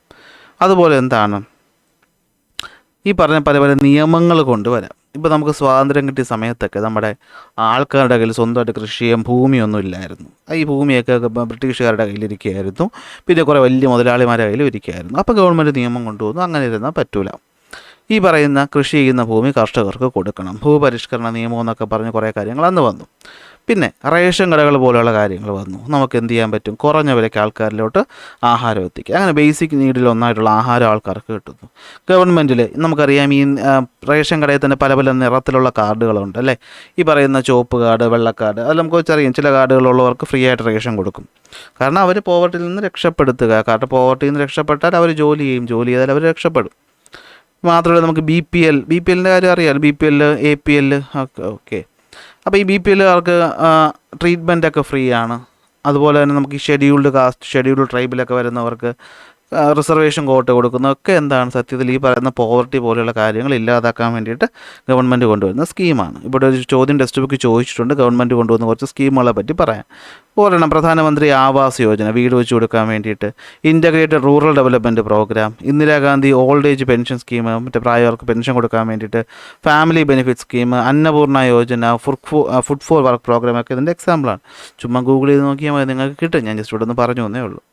ലാസ്റ്റ് കാര്യം, അൺഎംപ്ലോയ്മെൻറ്റ്, തൊഴിലില്ലായ്മ. എന്താ തൊഴിലില്ലായ്മ എന്ന് വെച്ച് കഴിഞ്ഞാൽ, ഓക്കെ, ഒരാൾ ഹെൽത്തിയാണ്, അയാൾക്ക് ജോലി ചെയ്യാൻ അയാൾ റെഡിയാണ്, വില്ലിങ് ആണ്, പക്ഷേ എന്തില്ല, ജോലിയില്ല. ഇപ്പോൾ ഞാനൊരു ഡോക്ടറാണ്, എനിക്കൊരു ആശുപത്രിയിൽ വേക്കൻസി ഇല്ല ജോലി ചെയ്യാനായിട്ട്. ഞാൻ എന്ത് ചെയ്യും, ജോലിക്ക് പോകാൻ പറ്റുമോ, ഇല്ല. ഞാനൊരു എഞ്ചിനീയറാണ്, ഒരു കമ്പനിയും ഇല്ല, കമ്പനികളിലൊന്നും ജോലിയും ഇല്ല, എനിക്ക് ജോലി ചെയ്യാൻ പറ്റും ഇല്ല. അപ്പോൾ ഞാൻ എന്ത് ചെയ്യും? എൻ്റെ കഴിവുണ്ടായിട്ട് ഞാൻ വേറെ എന്തെങ്കിലും ചെറിയ ജോലി പോയി ചെയ്യും. അപ്പോൾ എന്ത് പറ്റും? പ്രൊഡക്ടിവിറ്റി കുറയും. Okay, lack of opportunity to get employment on par with one's education. ഒരാളുടെ വിദ്യാഭ്യാസത്തിനൊക്കെ വണ്ണമുള്ള ഒരു ജോലി കിട്ടിയില്ലെങ്കിൽ എന്ത് പറ്റും? അയാളുടെ സ്കില്ല് മാക്സിമം യൂട്ടിലൈസ് ചെയ്യാൻ പറ്റാതെ അതെന്ത് ചെയ്യും? വേസ്റ്റ് ആകും. ആലോചിച്ച് നോക്കിയാൽ, നല്ല രീതിയിൽ പഠിച്ച ഒരാൾ, ഒരു ഡോക്ടർ, നന്നായിട്ട് ട്രീറ്റ്മെൻറ്റ് ചെയ്യാൻ കഴിവുണ്ട്, എനിക്ക് ജോലി കിട്ടുന്നില്ല, അയാൾ പോയിട്ടൊരു കടയിൽ പോയിട്ട് കണക്കെഴുതുകയാണ്. ആലോചിച്ച് നോക്കി, അയാൾ പഠിച്ച് ട്രീറ്റ് ചെയ്യാനുള്ള കഴിവ് ഇവിടെ ഉണ്ടാക്കി വച്ചിട്ട് ആ സ്കിൽ എന്ത് ചെയ്യാൻ പറ്റുന്നില്ല, ഉപയോഗിക്കാൻ പറ്റുന്നില്ല, അയാൾ കണക്കെഴുതിക്കൊണ്ടിരുന്നാൽ ആ വ്യക്തിയുടെ സ്കില്ല് അവിടെ എന്ത് ചെയ്യാണ്? വേസ്റ്റ് ആവുകയല്ലേ? അപ്പോൾ അതാണ് ഇവിടെ പറയുന്നത്. ഓക്കെ, അപ്പോൾ മാക്സിമം യൂട്ടിലൈസ് ചെയ്യാൻ പറ്റുന്നില്ല. ഈ അവസ്ഥയാണ് എന്ത്? അൺഎംപ്ലോയ്മെൻറ്റ്. അപ്പോൾ എന്താണ് unemployment? Is the condition in which a healthy and capable person who is willing to work at the prevailing wage rate cannot find a work. Employment, unemployment എന്നൊക്കെ തരത്തിലുണ്ട്. ഒരു 4 തരം അൺഎംപ്ലോയ്മെൻറ്റ് ഉണ്ടെന്ന് ഇമ്പോർട്ടൻ്റ് ആണ്, ഓർത്ത് വയ്ക്കണേ. ഒന്ന്, ഓപ്പൺ അൺഎംപ്ലോയ്മെൻറ്റ് എന്ന് വെച്ചാൽ പ്രത്യേകതയൊന്നുമില്ല, നാട്ടിൽ ജോലിയില്ല, ജോലി ചെയ്യാൻ റെഡിയാണ് പക്ഷേ എനിക്ക് ജോലിയില്ല, സിമ്പിളായിട്ട് തന്നെ ഓപ്പൺ അൺഎംപ്ലോയ്മെൻറ്റ് എന്ന് പറയാം. ഇനി ഒന്ന്, സ്ട്രക്ചറൽ അൺഎംപ്ലോയ്മെൻറ്റ് എന്ന് വെച്ചാൽ ഞാനിപ്പോൾ ഒരു കമ്പനി ജോലി ചെയ്തുകൊണ്ടിരിക്കുകയായിരുന്നു. ആ കമ്പനി മോഡേണൈസ് ചെയ്ത് എൻ്റെ ജോലി ചെയ്യാൻ മെഷീനെ കൊണ്ടുവന്നു. അപ്പോൾ പുതിയ ടെക്നോളജിയുടെ വരവോടുകൂടി എൻ്റെ ജോലി എന്ത് ചെയ്തു? ഇല്ലാതായി. അങ്ങനെ പോയാൽ അതിനെ സ്ട്രക്ചറൽ അൺഎംപ്ലോയ്മെൻറ്റ് എന്ന് പറയും. ഉദാഹരണത്തിന് മറ്റൊരു എക്സാമ്പിൾ പറയാം. ഇപ്പോൾ നമ്മളെ പോസ്റ്റ് ഓഫീസുകളൊക്കെ ഇപ്പോൾ എന്താണ്, അധികം നല്ല രീതിയിൽ കത്ത് കൊടുക്കുന്ന പരിപാടിയിലേക്ക് അത്രയും ഇമ്പോർട്ടൻ്റ് അല്ലാതായി മാറിയിട്ടുണ്ട്. കാരണം നമുക്ക് ഇലക്ട്രോണിക് മെയിൽ വന്നു. അപ്പോൾ അങ്ങനെ അതുമായിട്ട് ജോലി ചെയ്ത് കുറേ പേർക്ക് ജോലി പോയെന്ന് വിചാരിക്കുക, എങ്കിൽ അത് സ്ട്രക്ചറൽ അൺഎംപ്ലോയ്മെൻറ്റ്. നമുക്കറിയാം, പണ്ടത്തെ കാലത്ത് കമ്പ്യൂട്ടർ ഇല്ലാത്ത സമയത്ത് ഓരോ ഓഫീസിലും ഒരു ജോലി ചെയ്യാൻ ഒരുപാട് സ്റ്റാഫ് വേണം. എന്നാൽ കമ്പ്യൂട്ടർ വന്നപ്പോൾ ഈ കമ്പ്യൂട്ടറിന് ഒറ്റയ്ക്ക് തന്നെ എന്ത് ചെയ്യാൻ പറ്റും? ഒരുപാട് ജോലികൾ ചെയ്തു തീർക്കാനായിട്ട് പറ്റും. അങ്ങനെ വന്നപ്പോൾ ഇവരുടെയൊക്കെ ജോലി പോയി. എന്തിന് എക്സാമ്പിൾ? Structural unemployment. മറ്റൊന്ന് സീസണൽ അൺഎംപ്ലോയ്മെൻറ്റ് എന്ന് വെച്ച് കഴിഞ്ഞാൽ ഒരു പ്രത്യേക സീസൺ വരുമ്പോൾ ഇവർക്ക് തൊഴിലില്ലാതാവുന്നു, ബാക്കി സീസണിലൊക്കെ എന്ത് ചെയ്യുന്നുണ്ട്? ഇവർക്ക് തൊഴിലുണ്ട്. അതിനാണ് നമ്മൾ എന്ത് വിളിക്കുന്നത്? Seasonal unemployment. ഞാൻ ഒരു എക്സാമ്പിൾ പറയാം. ഇപ്പോൾ റബ്ബർ ടാപ്പിങ്ങിന് പോകുന്ന ആൾക്കാർ, നമുക്കറിയാം ഒരു വർഷത്തിൽ ഈ റബ്ബറിൻ്റെ ഇല കൊഴിയുന്ന ഒരു സമയത്ത് നമുക്ക് റബ്ബർ ടാപ്പിങ്ങിന് ചെയ്യാൻ പാടില്ല എന്ന് പറയും. അപ്പോൾ അങ്ങനെ വരുമ്പോൾ എന്ത് പറ്റും? ഇങ്ങനെയുള്ള ഈ റബ്ബർ ടാപ്പിംഗ് ചെയ്യുന്ന ഒരാൾക്ക് അവിടെ എന്താണ്? ആ 2 മാസം ജോലിയില്ല. ട്യൂഷൻ പഠിപ്പിക്കാൻ പോകുന്ന ടീച്ചേഴ്സിൻ്റെ അവസ്ഥ, 2 മാസം സമ്മർ വെക്കേഷൻ വരുമ്പോൾ അവർക്ക് എന്ത് ചെയ്യാൻ പറ്റത്തില്ല? പഠിപ്പിക്കാൻ പിള്ളേരെ കിട്ടുന്നില്ല. അപ്പോൾ അവർക്ക് അവിടെ എന്ത് ചെയ്യുന്നു? ജോലിയില്ലാതാവുന്നു. അതും നമുക്ക് വേണമെങ്കിൽ എന്ത് പറയാം? ഒരു ടൈപ്പ് സീസണൽ അൺഎംപ്ലോയ്മെൻ്റ് എന്ന് പറയാം. ഇതുപോലെ കൃഷിയിലുമുണ്ട്. നമ്മൾ കൃഷി ചെയ്യുന്ന പ്രത്യേക കൃഷി ചെയ്യുന്ന ഒരാളാണ്, അയാൾക്ക് ഒരു വർഷത്തിൽ 6 മാസമേ ആ പറയുന്ന ക്രോപ്പ് നട്ട് വിളവെടുക്കാൻ വേണ്ടതുള്ളൂ. അത് കഴിഞ്ഞ് 6 മാസം അയാൾ ജോലിയില്ലാതിരിക്കുകയാണ്. എന്താണത്? Seasonal unemployment. നെക്സ്റ്റ് വരുന്നതാണ് ഡിസ്ഗൈസ്ഡ് അൺഎംപ്ലോയ്മെൻറ്റ്. ഇത് സിമ്പിളാണ്. നോക്കട്ടെ, 5 പേര് ചെയ്യേണ്ട ജോലി, അത്രക്കുള്ള ജോലിയേ അവിടെ ഉള്ളൂ. എന്നാൽ ഇത് എന്ത് ചെയ്യാണ്? അപ്പോൾ വേറെ ജോലി ഇല്ലാത്തത് കൊണ്ട് 10 പേര് വന്നങ്ങ് ചെയ്യുകയാണെങ്കിൽ അവിടെ എന്ത് പറ്റും? ഒരാൾ അയാളുടെ മാക്സിമം വർക്ക് ചെയ്യുന്നില്ല. അയാൾ എന്ത് ചെയ്യുന്നില്ല? മാക്സിമം വർക്ക് ചെയ്യുന്നില്ല. അങ്ങനെ ചെയ്യാതിരുന്നാൽ അതിനെയാണ് നമ്മൾ എന്ത് വിളിക്കുന്നത്? ഡിസ്ഗൈസ്ഡ് അൺഎംപ്ലോയ്മെൻറ്റ് എന്ന് വിളിക്കുന്നത്. Which is a condition where more than the number of labourers required are employed in the production process without any change in the total output. Okay, എന്ന് വെച്ചാൽ ഇപ്പോൾ ഒരു ഏക്കർ ഭൂമി, അവിടെ കൃഷി ചെയ്യാൻ 10 പേര് വേണം, എന്നാൽ 20 പേരവിടെ കൃഷി ചെയ്യുകയാണ്. അപ്പോൾ എന്ത് പറ്റും? ഒരുത്തൻ പതുക്കെ അവൻ ചെയ്യേണ്ട ജോലിയുടെ പകുതി അവന് വേണമെന്ന് വെച്ച് കഴിഞ്ഞാൽ, ഇപ്പോൾ ഇവിടെ ഒന്ന് കിളക്കുക, അല്ലെങ്കിൽ വസ്തുവിനെ അല്ലെങ്കിൽ ചെടി നടുക എന്ന് വിചാരിക്കും. ഒരാൾക്ക് വേണമെന്ന് വെച്ചാൽ ഒരു ദിവസം ഒരു 10 ചെടി നടാം. പക്ഷേ അവിടെ ഒന്നിൽ കൂടുതൽ ആവശ്യത്തിലധികം എംപ്ലോയീസ് ഉള്ളതുകൊണ്ട് ഇപ്പോൾ എത്ര എണ്ണം നട്ടാലും മതി, ഒരു 5 എണ്ണം നട്ടാലും മതി. അപ്പോൾ ഇയാളുടെ പ്രൊഡക്ടിവിറ്റി എന്ത് ചെയ്യുകയാണ്? കുറയുകയാണ്. ഇനി ആൾ കൂടിയതുകൊണ്ട് അവിടുത്തെ ആ വസ്തുവിൽ നിന്നുള്ള മൊത്തം ഉൽപ്പാദനം കൂടുന്നുണ്ടോ? ഇല്ല. അവിടെ പണ്ട് 5 പേര് ചെയ്തുകൊണ്ടിരുന്ന ജോലി തന്നെ ഇപ്പോൾ 10 പേര് വന്നപ്പോഴും ചെയ്യുന്നത്. പക്ഷേ ഇപ്പോൾ 10 പേര് ജോലി ചെയ്യുന്നതേ ഉള്ളൂ. ഇപ്പോൾ അവർക്ക് 10 പേർക്ക് എന്ത് ചെയ്യേണ്ടി വരും? കൂലി കൊടുക്കേണ്ടി വരും. അല്ലെങ്കിൽ 10 പേർക്ക്, സിമ്പിളായിട്ട് പറഞ്ഞാൽ അത്രയേ ഉള്ളൂ, ഒരാൾ അയാളുടെ മാക്സിമം എഫേർട്ട് അവിടെ എടുക്കേണ്ട ആവശ്യമേ വരുന്നില്ല. അങ്ങനെ വന്നാൽ അതാണ് എന്ത്? ഡിസ്ഗൈസ്ഡ് അൺഎംപ്ലോയ്മെൻറ്റ് എന്ന് പറയുന്നത്. ഇതും ഈ പറയുന്ന അൺഎംപ്ലോയ്മെൻറ്റ് ഒരു പ്രധാനപ്പെട്ട പ്രശ്നമാണ്. നമ്മുടെ രാജ്യത്ത് നിന്ന് നല്ല രീതിയിൽ ഡിസ്ഗൈസ്ഡ് അൺഎംപ്ലോയ്മെൻറ്റ് പല സെക്ടറുകളിലും ഉണ്ട്. ഞാൻ ആരെയും കുറ്റം പറയുന്നല്ല, എന്നാലും ഞാനൊരു സിമ്പിൾ എക്സാമ്പിൾ പറയാം. ഇപ്പോൾ തൊഴിലുറപ്പ് പോലെയുള്ള പരിപാടി, നിങ്ങളാരെങ്കിലും അമ്മമാരൊക്കെ തൊഴിലുറപ്പിന് പോകുന്നതാണെങ്കിൽ എന്നെ കുറ്റമൊന്നും പറയരുത്. എങ്കിലും നമുക്ക് പ്രൊഡക്ടിവിറ്റി കുറച്ചവിടെ കുറവാണെന്ന് പറയാം. കാരണം സ്ത്രീകളാണ്, അവർക്ക് ഒരുപാട് ജോലി ചെയ്യാൻ പറ്റത്തില്ല. ഇനി ഞാൻ പുരുഷ മേധാവിത്വം പറഞ്ഞൊന്നും നിങ്ങൾ വിചാരിക്കരുത്. എങ്കിലും അത് വേണമെങ്കിൽ നമുക്കൊരു ഡിസ്കഷൻ എംപ്ലോയ്മെൻ്റ് ആയിട്ട് പറയാം. അവർക്കെല്ലാം പലർക്കും നല്ല വിദ്യാഭ്യാസമുണ്ട്. പുറത്ത് പോയി ജോലി ചെയ്യാനുള്ള അവസരം ഗവൺമെൻറ് ഉണ്ടാക്കി കൊടുത്താൽ അവർ ഈ ജോലി ചെയ്യേണ്ട ആവശ്യമുണ്ടോ? ഇല്ല. അവർക്ക് നല്ല ജോലി വേറെ കിട്ടും, അപ്പോൾ നല്ല ശമ്പളവും കിട്ടും. അപ്പോൾ അവരുടെ ആ കഴിവ് അവിടെ എന്ത് ചെയ്യുകയാണ്?